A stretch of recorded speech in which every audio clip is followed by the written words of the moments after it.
Si tu veux exploiter tout le potentiel de Notion pour pouvoir construire la meilleure base de gestion de projet possible et pouvoir faire face à tout ce que la vie te réserve, alors reste bien sur cette vidéo car c'est exactement ce qu'on va voir aujourd'hui. Bienvenue sur la chaîne, je m'appelle Ziad Madji et ici j'aide les entrepreneurs à accomplir leurs objectifs et à construire leur vie idéale grâce à un système de productivité complet. Et donc aujourd'hui on se retrouve pour la troisième vidéo de la série de présentation de mon système de productivité, donc Reverse Entropy. Donc la semaine dernière on a vu ensemble comment gérer les tâches, donc là aujourd'hui on va voir ensemble comment gérer les projets. Ok, donc sans perdre de temps, on se retrouve directement sur Notion. Donc on est encore une fois dans la page principale du système. Donc, pour reprendre un petit peu où on en était là, donc la dernière fois on a vu les tâches, on est toujours dans la pyramide d'exécution, donc c'est-à-dire voilà, définir et transformer nos aspirations futures, donc notre vie idéale, ce qu'on veut accomplir, ce que l'on veut devenir, etc. Et la décomposer en plus petites parties, donc en objectifs, puis ensuite pour arriver à ces objectifs, donc la décomposer en tactiques, donc plutôt des habitudes et des routines, puis en projets et en tâches. Donc surtout n'hésitez pas à aller revoir la première vidéo si vous avez envie de comprendre un peu plus la structure derrière, donc le rôle de chacune de ces bases de données et donc l'objectif général du système. Aussi cette page principale, c'est tout simplement toutes les vues qu'on a besoin de voir, donc dans 99% du temps, pendant qu'on est en train de travailler, pendant qu'on est en train d'exécuter justement sur ce que l'on doit faire. Donc voilà, la dernière fois ce qu'on a vu c'était justement cette partie-là, donc c'est-à-dire les tâches, et maintenant on s'attaque à la partie projet. Ok. Donc voilà, aujourd'hui ça va être plutôt simple et plutôt rapide, hein. Donc les projets, voilà, il n'y a pas énormément de propriétés. Mais ce que je vais faire, donc, c'est vous expliquer une par une les différentes propriétés donc de la base de données projet. Ensuite, donc chacune des vues qui sont présentes ici, pour que vous puissiez vraiment comprendre comment créer donc cette base de données pour la gestion de projet. Ok. Donc je vais aller plutôt sur cette vue table, voilà, ça va être un peu mieux pour vous montrer chacune des propriétés.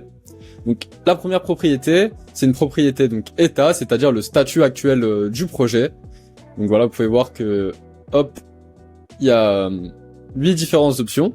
Donc je vais commencer par le bas.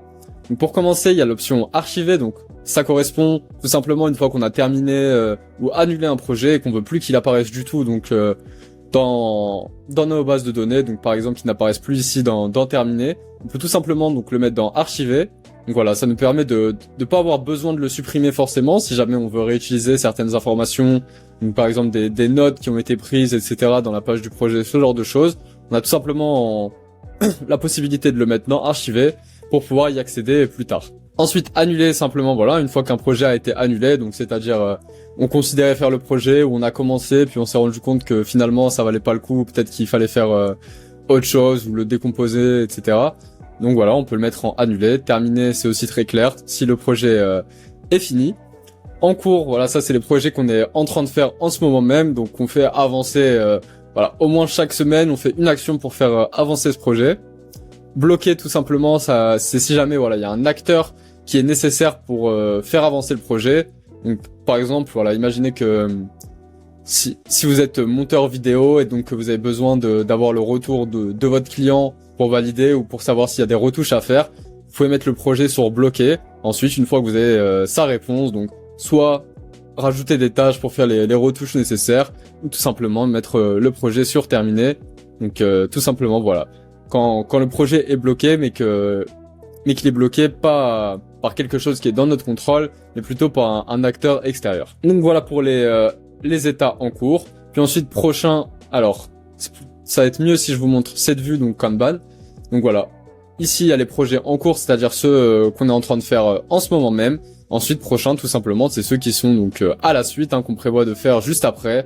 Donc une fois qu'on termine certains projets ici, on pourra les lancer, mais donc voilà, pour l'instant, on fait pas encore d'action dessus, mais c'est ce qu'on a prévu de faire juste après. Plus tard, c'est des projets qu'on est certain de faire, mais seulement voilà, on n'a pas encore défini quand est-ce qu'on allait les faire, donc on les garde ici en réserve. Ça nous permet justement de pas polluer donc par exemple nos projets en cours. Donc si par exemple je vais dans cette vue en cours, vous voyez que hop, voilà, celui-là je peux le supprimer. Donc vous pouvez voir que voilà, il y a que 2 projets, je sais exactement sur quoi je suis en train de travailler en ce moment, donc je suis pas pollué par tous les projets que je compte faire plus tard. Mais d'un autre côté, ça me permet quand même de conserver justement donc ces projets-là pour ne pas les oublier, tout simplement si je prévois de voilà faire une formation sur ça, si j'ai envie de créer mon site web, de faire X ou Y projet, je peux garder donc ici en réserve. Et de la même manière, donc l'état peut-être, ça correspond donc aux projets qu'on envisage de faire potentiellement. Donc voilà, on n'est pas certain qu'on va les faire, mais c'est des bonnes options. Donc voilà, on va dire un petit peu comme une sorte de bucket list, mais bon, pas vraiment, parce que ça peut aussi être des options qu'on considère, mais que finalement, voilà, plus tard on se rendra compte que peut-être elles n'ont pas d'intérêt, on pourra les supprimer, ou peut-être que justement on attend un moment plus tard dans l'année pour les faire, si par exemple on doit partir en vacances, ce genre de choses. Donc je reviens ici, voilà pour les étapes. Bon, c'est très simple, hein, mais j'ai préféré quand même détailler pour être vraiment très clair. Ensuite, tout simplement, le nom du projet. Donc, comme les tâches, hein, c'est important de définir, donc avec un verbe, le projet que l'on compte réaliser, hein, tout simplement pour avoir de la clarté sur qu'est-ce qu'on attend exactement de ce projet. Par exemple, là, souvent, voilà, on peut être tenté de juste écrire page de vente ou ce genre de choses, ou offre, mais finalement, voilà. Peut-être que les jours passent, les semaines passent, et puis au bout d'un moment, on sait même plus exactement ce qu'on a à faire pour ce projet. Donc pareil, pour voir ce qu'on a besoin de faire, donc vraiment avoir de la clarté sur le temps que ça va nous prendre, etc. C'est important de bien définir le projet. Et donc dans le même état d'esprit, il y a la propriété résultat qui sert voilà, à définir le résultat précis qu'on attend de ce projet, c'est-à-dire quand est-ce qu'on pourra considérer que ce projet est vraiment fini. Donc ça sert aussi à clarifier le résultat attendu, parce que justement, hein, si je reprends l'exemple de ce projet-là de créer une page de vente, au final, on peut passer vraiment beaucoup de temps sur ce projet, toujours rajouter une option par-ci par-là, un petit test par-ci par-là, changer une police d'écriture, ce genre de choses. Et donc c'est important justement de bien identifier le résultat attendu pour pas perdre de temps et vraiment identifier donc ce qui compte le plus. Ensuite, on va retrouver donc la propriété priorité. Donc là, tout simplement, on va pouvoir sélectionner une priorité, donc A, B, C, D, E. Donc voilà, à peu près comme les tâches. Et tout simplement, ça va nous permettre de classer par priorité donc les différents projets que l'on a, pour vraiment hiérarchiser par exemple les projets qui sont en cours actuellement et savoir sur lesquels on doit consacrer la plupart de notre temps et notre énergie, et ceux sur lesquels on peut se concentrer une fois qu'on a peut-être un peu de temps libre, ce genre de choses. Ensuite, on va retrouver donc la propriété début. Donc la propriété début, tout simplement, en fait, c'est la date du début du projet. Donc là, si par exemple, je décide de créer un nouveau projet, donc vous allez voir qu'il y a la date de début qui va s'attribuer tout seul. Donc voilà, je peux aussi donc mettre un projet peut-être que je définirai à plus tard. Donc là voilà, je peux effacer justement la date de début. Et une fois que je le passerai donc à en cours, définir donc la date de début sur voilà, ça se fait aussi automatiquement. Donc ce qui me permettra de savoir combien de temps est-ce que j'ai pris à faire ce projet. Donc soit pour nous-mêmes, hein, pour améliorer justement notre productivité, essayer de faire des projets de manière de plus en plus courte. Et puis aussi peut-être si on travaille avec des clients externes, mieux identifier donc le temps que ça nous prend pour effectuer. Voilà, je reprends mon exemple de monteur vidéo. Si vous voyez qu'un certain type de vidéo, ça vous a pris tant de temps à l'effectuer, au moins voilà, vous serez plus sûr de vous sur le temps que ça vous prendra pour les prochains, et donc donner des délais réalistes aux différents projets que vous faites. Aussi, ça peut nous servir bien sûr si voilà, on identifie qu'il y a un projet qui a une date de début qui est là depuis longtemps, donc soit à se dépêcher justement pour le terminer rapidement parce que ça fait longtemps qu'on le laisse traîner, ou tout simplement peut-être pour le remettre en question et se dire que si finalement on n'a pas avancé dessus, c'est peut-être que ce projet ne mérite pas vraiment notre temps et notre énergie et qu'il faut mieux l'annuler et l'abandonner tout simplement. Ensuite, donc limite tout simplement, ça va être la deadline que vous fixez, donc la date limite pour terminer ce projet. Donc voilà, hein, qui peut être la date fixée justement, vous devez rendre X projet pour un client tel jour, vous avez un lancement qui doit commencer tel jour. Tout simplement la deadline. Et donc voilà, je vais ouvrir aussi un projet. Il y a une autre propriété donc que j'ai pas affiché dans cette vue parce que c'est pas nécessaire, mais donc aussi fin. Une fois qu'on va terminer un projet, hop, je vais reprendre cet exemple. Donc une fois qu'on va terminer un projet, il y a aussi la date donc de fin qui va se mettre à jour automatiquement. Donc voilà, ça nous sert à voir directement combien de temps est-ce qu'on a pris pour effectuer ce projet, quand est-ce qu'on l'a terminé, pour avoir une vision d'ensemble justement sur notre rythme de travail. Ensuite, donc on va voir progression. Donc là, tout simplement, ça va être une barre qui nous donne la progression dans le projet. Donc en fait, qu'est-ce que ça représente? Donc si vous voulez, c'est une agrégation. Donc une agrégation, ça va récupérer une propriété d'une base liée. Donc là, je vais essayer de traduire ça. Donc sur ce projet-là, je vais avoir des tâches qui vont être liées à ce projet. Et donc là, ce que ça va faire, c'est que ça va récupérer l'état de ces tâches et calculer ensuite, donc là vous voyez, calculer pourcentage par groupe, donc le pourcentage des tâches complétées, donc des tâches terminées. Et donc, si je recrée un nouveau projet et que je crée donc deux nouvelles tâches, Donc là voilà, une nouvelle tâche et que j'en mets une sur terminer, hop, donc vous allez voir que la progression passe à 50%. Donc voilà, c'est pas quelque chose à prendre au sens littéral, hein, parce que souvent on va pas définir en avance toutes les tâches d'un projet, on va plutôt les ajouter au fur et à mesure, mais ça nous permet quand même de garder une petite idée, surtout si c'est un projet qui est déjà assez avancé, pour voir où est-ce qu'on en est à peu près, et donc si on est plutôt vers la fin ou s'il nous reste encore pas mal de choses à faire, mais ça reste tout simplement une estimation. Ensuite donc, là voilà pour les propriétés qui sont vraiment donc spécifiques à la base projet. Donc voilà, pour vous réexpliquer un petit peu, c'est comme les tâches. C'est-à-dire qu'on va avoir ici, sous cet onglet propriétés, vraiment les propriétés uniques de cette base de données. Ensuite, on va retrouver exactement la même structure que dans l'ensemble du système, c'est-à-dire donc les horizons de focus, le centre de connaissances et la pyramide d'exécution, qui sont tout simplement en fait les relations entre cette base de données, donc la base projet, et donc les autres bases du système. Et donc, voilà, si je prends un exemple comme celui-ci, tout simplement, donc voilà, horizon de focus, là par exemple, je vais pouvoir avoir donc la semaine, le trimestre et l'année qui sont liés à ce projet. Donc là voilà, surtout la semaine à laquelle j'avais prévu donc de faire ce projet. Si je prends le centre de connaissances, je vais pouvoir donc voir le savoir qui est lié à ce projet. Donc là le projet, l'exemple que j'ai mis, c'est donc créer une offre claire et irrésistible. Et donc le savoir, c'est-à-dire donc je vais ouvrir la page en grand. Donc le savoir, hein, ça va être le thème global. Donc ça nous sert un peu de master tag database, c'est-à-dire que on va catégoriser justement les différentes parties de notre système en utilisant ces savoirs, mais chacun de ces savoirs représente en fait l'essence du coup des connaissances qu'on a capturées sur un sujet. Donc là pareil, hein, j'ai mis un exemple un petit peu bateau, mais en gros voilà, ça résume par exemple des informations importantes sur les offres. Donc comme vous pouvez voir, voilà, le fait que la transformation est le problème, c'est important qu'on définisse l'offre, l'équation de la valeur. Donc ça voilà, c'est inspiré du livre donc 100 millions offerts de Alex Hormozy. Et donc vous voyez comme ça on peut avoir vraiment l'essence du savoir. Donc une fois qu'on a pris des notes sur un livre, sur une formation, sur n'importe quel média, on va synthétiser du coup les parties les plus importantes et ensuite comme ça on va pouvoir les organiser donc selon nos propres mots, selon nos propres besoins, et à chaque fois qu'on va en avoir besoin, tout simplement en un claquement de doigts, donc en moins de 2 secondes, retrouver ces informations-là importantes sans avoir besoin de relire plusieurs fois le même livre et ce genre de choses. Donc voilà, là je vous montrais juste comme ça, mais vous voyez que c'est exactement les mêmes relations. Donc moi j'utilise pas ici j'utilise pas donc cette partie de la page pour les consulter. En général, je les laisse justement comme ça fermés. Je peux les utiliser justement pour ajouter quelque chose rapidement. Mais si on vous voyez par exemple ici avec les tâches, si on ajoute beaucoup d'éléments, on se retrouve rapidement surchargé. Et donc maintenant je vais pouvoir vous parler de l'intérieur d'une page. C'est peut-être quelque chose que j'ai mal expliqué justement dans les 2 premières vidéos, qui est très important. En fait, si vous voulez, il y a une fonctionnalité dans Notion qui fait qu'on peut créer des modèles pour les nouvelles pages d'une base de données. Donc là par exemple, à chaque fois que je vais créer un nouveau projet, donc je peux sélectionner ce modèle-là. Donc là si j'ouvre ce modèle, hop, vous pouvez voir que par exemple, ça c'est la base de données tâches, mais elle va être filtrée donc par projet contient nouveau projet, qui est donc cette page. Et ce qui fait qu'à chaque fois que je vais créer un nouveau projet, je vais avoir justement toutes ces bases de données là, donc toutes ces vues plutôt hein, de bases de données, qui vont être filtrées directement par le projet en question. Vous voyez là, automatiquement, ça a déjà mis le filtre sur le projet, donc créer une offre claire et irrésistible.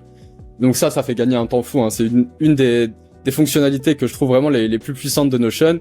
Et donc, ce qui change en plus de tout simplement lié ici avec les propriétés et consulter comme ça, c'est qu'ici, vous voyez, je peux avoir les mêmes vues que j'ai donc sur le reste de mon espace, donc voir les tâches que j'ai à faire, ou par exemple le Kanban board de mes tâches ici, donc que je peux faire glisser de à faire à terminer. Donc ça me donne beaucoup plus d'options de filtrage, de tri et de disposition pour voir uniquement les informations qui m'intéressent et pas être submergé de trop d'informations. Puis aussi, voilà, c'est plus agréable justement pour consulter les pages. Donc, une fois que je les réduis dans ce bloc encadré, on arrive justement à une page voilà, où ça prend pas trop d'espace et je peux prendre directement mes notes sur le projet aussi dans la page si j'ai besoin de brainstormer ou quoi que ce soit. Et aussi donc accéder à toutes les différentes donc base de données de la page du centre de connaissances. Donc là voilà, je suis peut-être en train de brainstormer par exemple mon offre, donc je peux reconsulter comme ça rapidement les notes fondamentales que j'ai prises sur mon offre. Aussi donc disons que voilà, j'ai pris des notes sur ce livre là Et donc il y avait une ressource pour créer son offre irrésistible étape par étape. Donc là, évidemment, voilà, il y a rien parce que c'est juste un exemple. Et donc là, je pourrais mettre étape 1, faire ci, étape 1, faire ça. Et donc là, en parallèle, donc soit ouvrir une page à côté, hein, c'est peut-être mieux d'ailleurs, faire mon offre irrésistible en suivant tout simplement la procédure donc conseillée par Alex Hormozy ou une procédure qu'on a créée nous-mêmes, hein, peut-être en fusionnant donc les connaissances qu'on a apprises de plusieurs livres ou d'une formation en particulier. Donc voilà, c'était vraiment pour clarifier ça. Donc toutes ces bases de données, comme vous voyez, elles sont déjà filtrées par le nouveau projet, et donc on peut créer les vues, les trier de manière à avoir uniquement donc les informations qui nous intéressent. Et donc pareil ici, si je lis un média, je vais pouvoir y accéder directement ici, et donc voilà, venir et consulter donc le livre d'Alex Hormozy, et peut-être me concentrer sur un chapitre en particulier pour par exemple voilà améliorer mon offre ou choisir le nom de celle-ci. Je pense que vous avez compris le concept. Et également voilà les réflexions, donc ça va être les pensées qu'on a lors d'un sujet. Donc là je peux créer une nouvelle réflexion et brainstormer aussi ici. Si par exemple je veux garder cette page là propre et que j'ai trop de notes ou que je veux créer une note précise, je peux la faire ici et la consulter à tout moment, tout simplement en ouvrant donc ce menu dépliant. Et donc voilà pour l'intérieur des pages. Donc je vais les ouvrir les deux. Donc vous voyez toutes les différentes relations. Donc voilà, les projets bien sûr ils vont être liés à des tâches, hein, parce que c'est comme ça qu'on va réaliser ce projet, tout simplement en terminant le nombre de tâches nécessaires pour que le résultat soit accompli. Et donc là vous pouvez retrouver la même forme que je vous ai montré dans la base de données tâches, donc n'hésitez pas à voir la vidéo de la semaine dernière pour ça. Ici je vais voir les tâches que j'ai à faire aujourd'hui, ici je vais voir toutes les tâches qui ont le statut à faire, donc vous voyez que si j'enlève la date prévue aujourd'hui, elle va rester ici, mais elle sera plus ici. Ensuite ici je vais pouvoir donc voir toutes les tâches groupées par les différents états, et donc voilà, me concentrer sur un état en particulier.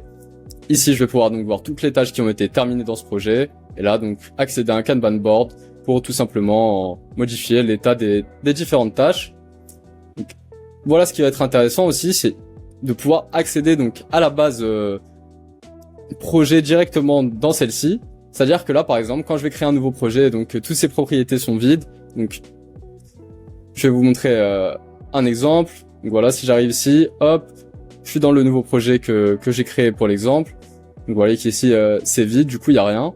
Et donc là directement je vais pouvoir définir le résultat, la date limite que j'ai envie à laquelle j'ai envie de terminer le projet. Je vais pouvoir aussi lier donc l'objectif qui est lié à ce projet sans avoir besoin d'aller dans les propriétés. Ensuite je vais pouvoir accéder justement, hop, je peux revenir sur l'autre projet. Et ensuite, je vais pouvoir accéder du coup aux annexes, c'est-à-dire les sous-projets. Donc, si par exemple j'ai un gros projet qui a énormément de tâches et que ça commence à devenir confus, donc voilà, je suis ici, je vois qu'il y a 30 tâches et que je me rends compte que c'est plus un méga projet qu'un projet. Ce que je peux faire, c'est donc décomposer ce projet en plusieurs sous-projets. Donc là, disons, donc, créer une offre claire et irrésistible. Peut-être que je vais créer donc un sous-projet. Donc hop. Donc voilà, je peux mettre lire le livre et sélectionner donc ce livre là, et ça me permettra du coup de mettre des tâches ici. Bon voilà, pas besoin, hein, je pense pas que ça soit nécessaire de rentrer dans ce niveau de précision. Par exemple je peux mettre lire et synthétiser le chapitre 1, voilà. Et donc ce qui est intéressant surtout, c'est que vous allez voir que donc cette tâche qui a été créée dans ce projet, hein, donc lire le livre 100 millions offer, qui est donc un sous-projet. Vous voyez ici, il y a le projet principal. Et tout simplement, en fait, c'est une relation entre la base même projet. Donc, vous voyez que là, j'ai la relation avec principaux. Donc, projets principaux qui va me permettre de définir donc le projet principal, hein, c'est-à-dire le projet donc qui contient tous les sous-projets liés. Et également, donc, un projet donc autorelation, donc une relation à lui-même qui me permet justement de pouvoir filtrer cette vue projet par elle-même et donc de pouvoir voir les propriétés directement ici. Et donc de les voir apparaître de manière beaucoup plus claire ou juste afficher celles qui m'intéressent. Et donc ce que je vous disais par rapport aux tâches, c'est que si jamais je retourne sur le projet de base et que je vais sur les tâches, je vais voir aussi quand même donc lire et synthétiser le chapitre 1, parce que cette base de données en fait, elle est filtrée. Donc si le projet contient créer une offre ou projet principaux contient créer une offre claire et irrésistible, c'est ce qui permet donc d'avoir au même endroit toutes les tâches du projet même, mais aussi les tâches du sous-projet. Donc là, si je crée un grand projet mais qui a plusieurs sous-projets et que je mets aucune tâche ici, je vais pouvoir quand même accéder au dashboard principal et donc voir toutes les tâches qui sont prévues, peut-être bloquées à faire plus tard pour ce projet-là. Donc vraiment avoir une vision claire sur tout ce qu'il y a à faire sur ce projet. Ok, donc j'espère que je vous ai pas perdu. Si jamais, je pense que peut-être je ferai une vidéo vraiment en détail qui explique d'abord voilà les modèles pour qu'ils se créent automatiquement donc dans les pages, et également aussi les relations, donc les relations entre principal, annexe, et aussi l'autorelation qui est pas dans toutes les bases de données mais qui a une utilité justement pour certaines, notamment projet. Personnellement, j'aime bien pouvoir y accéder ici. Ensuite, on va voir l'objectif auquel est relié ce projet. Donc là, encore une fois, hein, j'ai mis un exemple. Donc voilà, atteindre 3000 € de revenus par mois grâce à mon business. Donc cette relation, elle est extrêmement importante hein, parce que c'est un des objectifs principaux justement du système, c'est d'aligner donc nos actions quotidiennes donc avec notre direction, notre vision globale, la vie idéale que l'on veut créer. Puisque justement, hein, comme j'en ai parlé dans le premier épisode, souvent on va se laisser distraire, on va dériver, on va avoir des choses à faire, justement que des gens vont mettre sur notre plateau et qu'on va pas forcément refuser, ou peut-être que un nouvel objet brillant va attirer notre attention, ce genre de choses. Le but du système, c'est vraiment de jamais dériver et d'être toujours focus sur ok, c'est quoi ma vision, qu'est-ce qui est important pour moi, ok, quels sont les objectifs que j'ai définis pour l'atteindre le plus rapidement possible, et ensuite vraiment exécuter avec un focus laser dessus. Et donc voilà, le fait de pouvoir lier les deux, on voit donc à quel objectif est-ce que ça appartient, mais c'est surtout quand on va définir les objectifs, on va définir les projets nécessaires pour le réaliser. Et donc on verra ça ensemble dans la vidéo sur les objectifs. Et donc le centre de connaissances, donc voilà, il va avoir tous les savoirs, toutes les ressources, toutes les personnes, tous les médias, les réflexions et les outils liés. Et ça va nous permettre de pouvoir y accéder donc en un clic. On peut ici justement lier donc par exemple une personne qu'on veut rajouter à ce projet, et donc ça va nous permettre d'ajouter par exemple le client ou le prestataire avec lequel on travaille pour ce projet-là, pour pouvoir accéder rapidement donc à ces informations. Si on a pris des notes sur un client en particulier et qu'on en a besoin au moment où on réalise le projet, on peut y accéder donc en un clic tout simplement ici. Donc là voilà, je vous ai déjà montré l'exemple avec la ressource et le média donc d'Alex Hormozy. Ok, donc je vais revenir sur la page principale. Donc on a fait le tour des propriétés, donc là vous voyez, j'ai oublié aussi donc bien sûr les sphères et les axes. Je vais vous représenter ça rapidement. Donc la pyramide d'exécution, c'est vraiment de définir ce qui compte le plus pour nous à long terme, pour avoir cette clarté justement sur ce qu'on est censé faire. Donc les sphères et les axes, c'est vraiment gérer notre vie à travers ces différents aspects, donc les différentes sphères justement de notre vie. Vous pouvez voir justement que ça soit l'argent, notre développement personnel, notre bien-être, nos relations, l'environnement, les loisirs et les hobbies.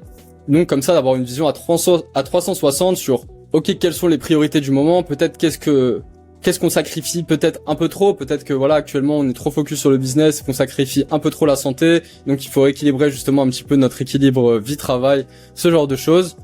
Donc également qui servent aussi hein, de dashboard, donc pour certaines bases de données particulières. Donc là dans la page création de contenu, je vais avoir par exemple ma base de données pour la création de contenu. Hop, et donc forcément, la plupart des projets appartiennent à une sphère, donc ça nous permet ici de la définir. Mais elle apparaît automatiquement quand on va relier à l'objectif qui est lié. Mais parfois peut-être qu'il y a un projet qui va être sans objectif, alors forcément il appartient quand même au moins à une sphère du système. Donc ça nous permet de justement mesurer un petit peu comment est-ce qu'on répartit notre temps et notre énergie dans les différents aspects de notre vie. Et j'ai oublié donc les axes. Les axes, c'est tout simplement hein, les différentes catégories donc que vous voyez ici, qui contiennent donc les différentes sphères de notre vie, tout simplement. Donc voilà, là je vous ai vraiment parlé de toutes les propriétés qui étaient donc dans la base de données projet. Et maintenant je vais pouvoir vous parler donc des vues. Donc ça va être très simple et très rapide. Donc là tout simplement on va voir les projets qui sont en cours, donc les projets sur lesquels on avance. Donc voilà, moi je considère qu'il faut faire avancer avec au moins une tâche par semaine nos projets actifs, parce que justement sinon on les laisse de côté, on n'avance pas dessus. Donc soit changer leur état si on se rend compte qu'on n'a plus besoin de les faire ou qu'on doit les faire plus tard, ou alors définir donc une action. Donc ça c'est ce qu'on va faire hein, bien sûr dans notre rituel de la semaine que j'ai hâte de vous montrer hein, d'ailleurs, parce que vous voyez les horizons de focus sont des rituels justement effectués à chacune de ces périodes là. C'est vraiment la partie la plus puissante du système. Donc je suis impatient de vous montrer ça. Mais pour revenir donc sur cette vue en cours, ici on va voir seulement donc les projets qui sont définis comme en cours. Et donc si je vais dans le filtre, vous voyez donc l'état est en cours. Ensuite, si on voit comment cette base de données est triée, donc on va voir d'abord, elles sont triées par date limite, puis par état, puis par priorité, progression, objectif et sphère. Donc voilà, en général de toute façon il n'y en a pas énormément dans la base en cours. Enfin, je conseille quand même de jamais dépasser plus que 10 au maximum ou voilà. Moi je conseille peut-être même 5 en même temps, c'est déjà énorme. Voilà pour la vue en cours. Ensuite, ici on va voir seulement donc les projets en cours, donc principaux, c'est-à-dire que si un projet, donc vous voyez qu'ici il y a le sous-projet de créer une offre claire et irrésistible, lire le livre qu'on a créé ensemble. Et donc ce projet ici va pas apparaître, donc comme ça si j'ai pas mal de projets justement annexes et que ça devient un petit peu confus, je peux accéder à cette vue pour voir la vision globale, donc les gros projets que j'ai à faire et pas les sous-projets. Comme ça, j'ai vraiment une vision claire parce que là, voilà, on peut considérer que ce sont des projets qui sont à la même échelle. Donc là, on voit les projets principaux et ici, on peut voir donc à la fois les projets principaux et aussi les projets annexes. Et donc, pour ce faire, c'est filtré de cette manière. Donc, en fait, voilà, si vous voulez, il faut aller ici, donc dans les paramètres. Ensuite, plus de paramètres, donc sous-éléments. Et ici, on choisit le style d'affichage parent uniquement. Ce qui fait que ça va être un filtre automatique, projets principaux et vides. Donc, si un projet principal, alors il va pas apparaître ici. Donc c'est tout simplement la même vue sans les projets annexes. Ensuite, ici on va retrouver donc un Kanban board, donc tout simple pour faire glisser donc les projets selon leur état. Donc si ce projet-là est bloqué parce que j'attends la réponse de quelqu'un ou qu'un paiement soit validé ou quelconque raison, je le mets ici en bloqué. Et donc ici, je peux le passer aussi de en cours, à terminer, annuler, archiver, etc. Je pense que vous comprenez le concept. Global, la même chose, mais ici, on va être dans une vue galerie. Donc, vous voyez les différentes dispositions des bases de données sur Notion. Donc, on est toujours dans la base de données projet, mais on va pouvoir donc l'afficher de différentes manières. Donc là, on était en Kanban à la vue précédente. Maintenant, on est en galerie. Et donc là, ça va me permettre de me concentrer sur un état en particulier ou justement de pouvoir tous les voir en même temps. Donc, voir, ok, j'ai ça en cours. Voici les projets prochains, voici les projets peut-être, et peut-être les faire basculer aussi de cette manière. Ensuite, on va voir la vue table sur laquelle on était au début pour vous montrer toutes les propriétés à plat. Et justement, c'est un peu l'intérêt de cette vue, d'avoir toutes les propriétés à plat comme ça, donc voir le maximum d'informations sans que ça devienne des blocs énormes, hein, parce que si je les affiche tous ici, donc ça serait moins lisible, hein, je trouve, que la vue table. Donc il y a cette option aussi qui est disponible. Bien sûr, 99% du temps, on est en cours, parce que c'est surtout dans les rituels hein, qu'on va définir les projets qu'on a à faire cette semaine. Et donc comme ça, une fois qu'on est dans la vue en cours, on va pouvoir voir donc les projets pour lesquels on a besoin de travailler donc aujourd'hui ou cette semaine. Et enfin, la dernière vue, donc la vue terminée, tout simplement pour voir donc les projets qui sont soit terminés, soit annulés. Comme ça, voilà. Si par exemple je suis en train de travailler, je veux voir ce que j'ai fait là maintenant, je peux voir les projets qui ont été terminés sans qu'ils polluent donc mes autres vues. Peut-être que je veux pouvoir justement accéder à une note qui a été prise dans un certain projet. Donc voilà, je pourrais y aller. Et ici, accéder donc aux notes qui ont été prises dans ce projet-là pour récupérer l'information qui m'intéresse. Donc voilà pour les projets. Je peux aussi vous montrer à quoi ça ressemble donc, dans la base de données projet. Donc c'est exactement la même chose, sauf qu'il y a une vue en plus, deux vues en plus plutôt. Donc ça va être les projets classés. Donc vous voyez ici, ça va être une vue galerie, hein, toujours une disposition galerie, mais qui va être groupée par sphère. Donc là, j'ai les différentes sphères justement de ma vie. Et donc, selon ces sphères, je vais pouvoir voir les projets qui concernent le marketing, les projets qui concernent le service, qui concernent le fitness, etc. Donc, pour les catégoriser de cette manière. Et aussi, donc, groupés par axe pour voir donc les projets selon l'axe auquel ils correspondent. Et enfin, donc, tous les projets, ça va être tout simplement pouvoir accéder à un petit peu tout, ou si jamais on a besoin de filtrer selon une certaine manière ou de trier selon une certaine manière pour retrouver un projet. Donc on a cette vue là qui les affiche absolument tous, qui est filtré par rien et qui est trié donc par la modification dans l'ordre décroissant. Donc le dernier projet modifié va apparaître en premier. Et donc pour les tris des autres vues, je vous ai pas montré mais c'est exactement la même chose. Donc limite, état, priorité, progression, objectif, sphère. Et donc ils vont apparaître selon cet ordre d'importance. Donc sur cette base, comme pour les tâches, il y a également des automatisations. Donc qui vont me permettre de tout simplement de gagner du temps et de simplifier certaines actions. Et donc par exemple, si je mets l'état donc d'un projet sur terminé, les tâches liés à ce projet vont aussi se mettre automatiquement sur terminé. Donc ça, voilà, je peux vous le remontrer aussi avec un exemple. Donc ça, je peux fermer. Donc j'arrive ici, je crée une nouvelle tâche. Et donc si je change l'état de ce projet en terminé, donc vous voyez que la tâche a disparu tout simplement parce qu'elle est aussi terminée. Donc il y a ça pour à peu près tous les états, hein, ce qui me permet de gérer tout simplement. En général, si je modifie donc l'état d'un projet, forcément les sous-tâches donc ont aussi besoin d'être modifiées. Mais donc il y a certains états qui sont exclus, justement c'est les tâches qui ont déjà été terminées. Donc j'ai pas envie que l'état soit redéfini sur terminé, justement parce que sinon la date à laquelle on a terminé cette tâche va être modifiée. Donc également pour les tâches où l'état est annulé, ça me permet de ne pas remplacer cet état-là par terminé, alors que justement c'est une tâche qu'on n'a pas faite et qu'on a décidé d'abandonner tout simplement.